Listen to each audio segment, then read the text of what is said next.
Oui, c'est drôle, Fabrice, parce que finalement, lorsqu'il y a quelques jours ici même, nous commentions la visite de Jean-Marc Ayrault en Allemagne pour dire que finalement nos partenaires allemands avaient acheté les paroles pour l'instant, mais que de toute évidence ce seraient les actes qui compteraient. On est exactement dans la même situation. C'est dans la même logique. Ouais. Bon, vous avez dit, de la note, vous avez engagé, on va voir. Mais enfin, encore une fois, ne nous leurrons pas. Il va falloir aller plus en profondeur pour que ça change. Alors justement, il ne suffit pas d'une conférence de presse. Alors justement, on va laisser passer les infos de la nuit, et puis après d'autres questions. Justement, quels enseignements seront tirés de ce diagnostic assez sévère quand même s'il était connu quand même de Moody's.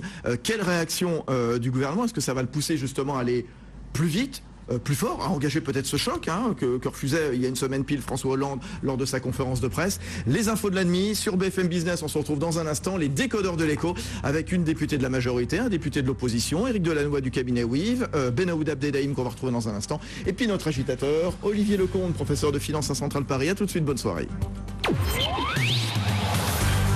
BFM Business, numéro 1 sur l'économie.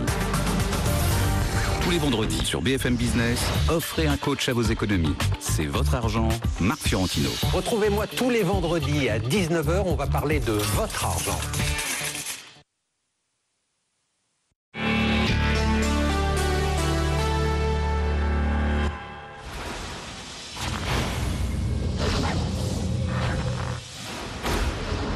Polytech 2012, le 25e Salon international du marché de l'environnement est à Lyon du 27 au 30 novembre. 2400 exposants, 300 conférences, 200 innovations pour rencontrer les entreprises leaders du secteur, développer des opportunités sur un marché croissant et assister au rendez-vous Green Business de l'année. Polytech 2012, numéro 1 des rencontres Green Business. Autour de minuit. Dance me to your beauty with a burning violin. Baby, I'm a fool who thinks it's cool. Autour de minuit, quand les plus belles voix du jazz réécrivent la nuit. The whole world is watching you. Over.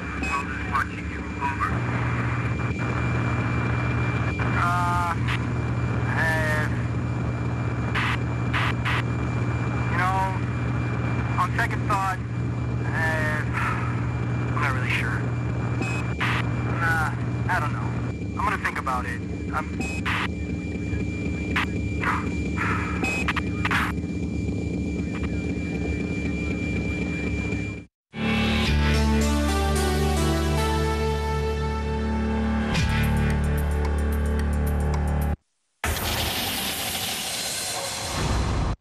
Gagnez en performance avec le journal de l'économie présenté par Arkema, expert en chimie d'innovation.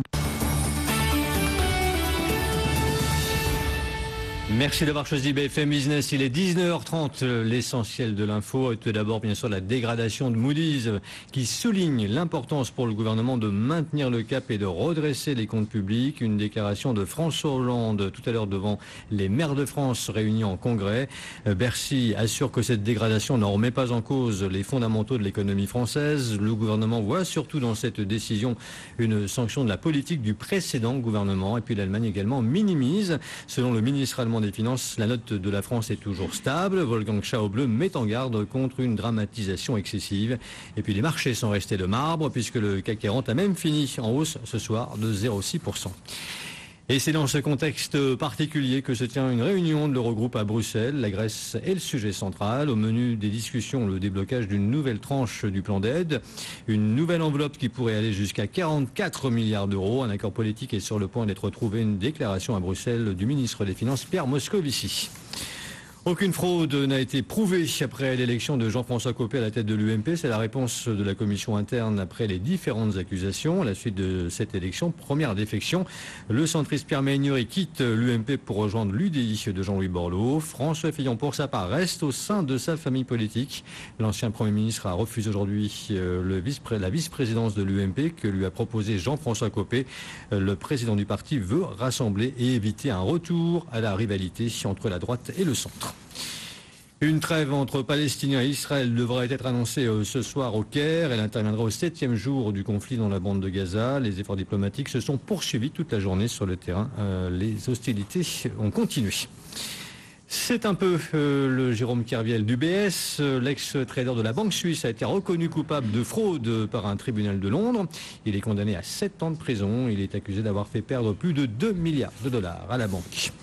Une perte historique pour Hewlett-Packard. Elle s'élève à plus de 12 milliards et demi de dollars sur son dernier exercice. En cause, une nouvelle charge de quasiment 9 milliards pour couvrir des pertes de valeur dans les activités de logiciels. Carrefour poursuit sa stratégie de recentrage. Après la Malaisie, la Colombie, le groupe quitte cette fois l'Indonésie. Le distributeur cède ses activités à son partenaire local pour 525 millions d'euros. Et puis décidément, Renault joue de malchance avec la Twizy. Le constructeur va devoir rappeler plus de 6000 exemplaires de sa voiture électrique en raison d'un problème de freinage. Il s'agit de modèles vendus en Europe. Merci d'avoir choisi BFM Business. Il est 19h passé de 32 minutes. Je vous laisse en compagnie de Fabrice Lundy et de ses invités pour la suite des décodeurs de l'écho.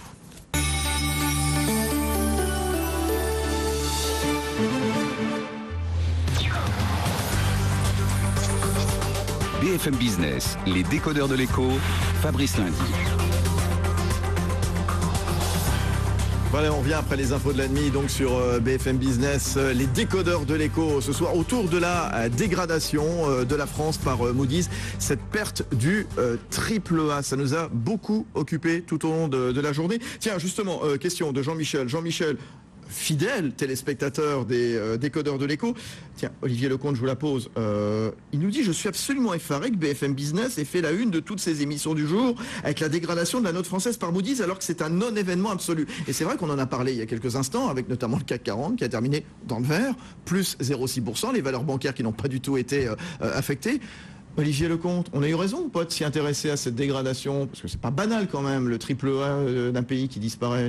Alors d'abord, c'est vrai qu'il y a un phénomène d'habitude. Et il ne s'agit pas de donner... D'habitude, c'est la deuxième fois dans l'année. Hein. Oui, mais d'habitude, la dégradation de grandes nations développées, c'est pas la première fois, il y a les États-Unis d'abord. Donc ça fait moins de bruit. Cela dit, il ne s'agit pas de donner plus d'importance à l'opinion d'une agence de notation qu'à un autre événement. Mais je pense qu'il est important, c'est de rappeler finalement les fondements de cette analyse. C'est-à-dire les difficultés, les défis colossaux, mais phénoménaux auxquels la France va être confrontée dans les prochaines années. C'est bien ça dont il s'agit. Et le Moody's, c'est un rappel de plus, mais il y en aura encore d'autres. Bon, alors nos décodeurs, ce soir, il y a Olivier Lecomte dans le rôle de l'agitateur. Emmanuel Le Chypre est au BFM Awards de Lyon. Il y a la députée socialiste du Tarn-et-Garonne, vice-présidente de la commission des finances, Valérie Rabault, qui est avec nous. Charles de Courson, député de l'opposition. Il est du groupe UDI, député de la Marne. Et puis Éric Delannoy du cabinet. Oui, alors c'est vrai. Bien, Gaël, autre remarque. Gaël de Tours.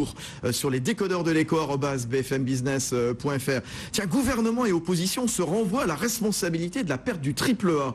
Ça fait un peu cours d'école, nous dit-il, chamaillerie classique. C'est pas de ma faute, c'est toi. Je suis assez d'accord avec lui, d'ailleurs, parce qu'on a entendu Pierre Moscovici, vous savez, Pierre Moscovici qui a convoqué très tôt ce matin une conférence de presse pour expliquer qu'il n'y avait pas de raison de s'inquiéter et que, en fait, cette décision de Moody's sanctionnait avant tout la situation dont nous avons hérité. Vous savez, le fameux héritage. Alors, Xavier Bertrand, à l'Assemblée nationale, cet après-midi, a répondu justement à cette accusation. Le député de l'Aisne. Vous ne pouvez pas, comme votre ministre de l'économie et des finances, vous réfugier en permanence sur le passé, sur le bilan. Parce qu'alors il faut nous expliquer pourquoi l'agence Moody's nous dit qu'à moyen terme, elle va encore dégrader la notation de la France, parce que les réformes engagées n'ont pas l'ampleur nécessaire pour établir la compétitivité. Alors, Xavier Bertrand, député UMP, député de l'opposition, puis je vous propose de réécouter Pierre Moscovici, non pas en novembre 2012, mais en janvier 2012, au moment où S&P dégradait la France, dirigée par qui? Par Nicolas Sarkozy, par François Fillon. Pierre Moscovici à l'époque. Ah bon, alors on n'a pas le son apparemment, j'aurais bien voulu le faire entendre. Donc Pierre Moscovici qui accusait, qui disait, cette sanction de Standard & Poor's, eh bien c'est la faute de qui? C'est la faute de Nicolas Sarkozy, c'est la faute du gouvernement. On peut l'entendre? Allons-y, chez Pierre Moscovici. C'est la politique de Sarkozy qui est sanctionnée, c'est la politique de Fillon qui est sanctionnée, et pour moi c'est un échec, un constat d'échec, qui, je le crois, doit être définitif. Voilà, et c'est Gaël de Tours qui nous parlait de cours d'école, de chamaillerie classique. Et Ben Aouda Abdelhaim, gauche, droite, ils font pas un peu la même chose, là, selon qu'ils sont dans le pouvoir ou dans l'opposition? En fait, la première secrétaire du Parti Socialiste, Martine Aubry, à l'époque, parlait du président de la dégradation. C'est ce qui a enclenché finalement tout le discours. Depuis, Martine Aubry a cédé son fauteuil et Pierre Moscovici est passé de directeur de campagne à ministre des Finances. Mais finalement, il continue de présenter le même argumentaire autour des décisions prises ou pas prises par la précédente majorité. Sauf que maintenant, les responsabilités du pouvoir contraignent le gouvernement à essayer de prendre de la hauteur. Le ministre Moscovici dit ainsi ce matin, la décision de Moody's concerne la situation laissée par nos prédécesseurs. Et en langage encore plus choisi, on a un proche du président de la République cité par l'AFP qui dit c'est une sanction des errements du passé. Ensuite, cela n'empêche pas d'user des mêmes échappatoires que le pouvoir d'hier. En janvier, le Premier ministre d'alors, François Fillon, explique qu'il y a 21 crans chez Standard & Poor's, la France passant alors d'une note de 21 sur 21 à 20 sur 21. En novembre, le ministre des Finances, Pierre Moscovici, utilise exactement la même image. Il n'y a que le nom de l'agence qui change et chacun continue de lire ce qu'il veut dans le communiqué de Moody's. Le président de l'UMP, tout juste élu, Jean-François Copé, déclare ainsi que Moody's constate que le gouvernement n'a pas engagé les réformes nécessaires. Or, qu'écrit exactement cette agence? Moody's reconnaît que le gouvernement a récemment annoncé des mesures. Il ne s'agit donc pas du même constat. En même temps, en matière de réformes dites structurelles, Moody's, selon son propre angle de vue, son angle de vue, les renvoie dos à dos. Le track record, en français on dirait les antécédents des gouvernements français successifs des 2 décennies passées s'avèrent pauvres. Fin de citation. Et Charles de Courson, ainsi va la politique selon qu'on est dans l'opposition ou la majorité? Non, c'est pas notre position. Nous, à l'UDI, nous avons le même discours dans la majorité ou dans l'opposition. C'est-à-dire que le problème de fond de la société française, c'est la perte de compétitivité qui remonte avant la fin des années 90. Donc ça remonte, si vous voulez, grosso modo à 14-15 ans. Alors tout le monde peut se renvoyer le baigneur. L'héritage. Enfin, c'est pas ça le problème. Le problème, c'est quelles sont les mesures qu'il faut prendre. On a débattu dans l'ancienne majorité pendant 4 ans, avant de convaincre le président Sarkozy de prendre la mesure d'amorçage de la baisse, mais qui n'était qu'un élément de la compétitivité. Parce que baisser le coût du travail par une réforme, on baisse les cotisations sociales patronales et on augmente la TVA, ce n'est qu'un élément de la compétitivité. Tout à fait. Je veux-tu à dire à la classe politique, mais arrêtez de faire croire que tout dépend des gouvernements, de décisions politiques. Il y a un rôle à prendre du point de vue des dirigeants politiques, mais il y a aussi le cœur de l'affaire, il est au sein des entreprises. Nous qui sommes des libéraux en matière économique, on le rappelle, à temps et à contre-temps. Donc arrêtons de dire c'est toujours la faute de l'autre. Donc problème de compétitivité, problème de réduction des déficits publics, car la réduction des déficits publics, il faut le dire à temps et à contre-temps, est une condition du redémarrage de l'économie française et d'une augmentation de la croissance française. Car si on n'a pas un taux de croissance d'1,5 à 2% dans le long terme, nous n'arriverons pas à faire regresser le chômage et donc on ira vers des explosions sociales.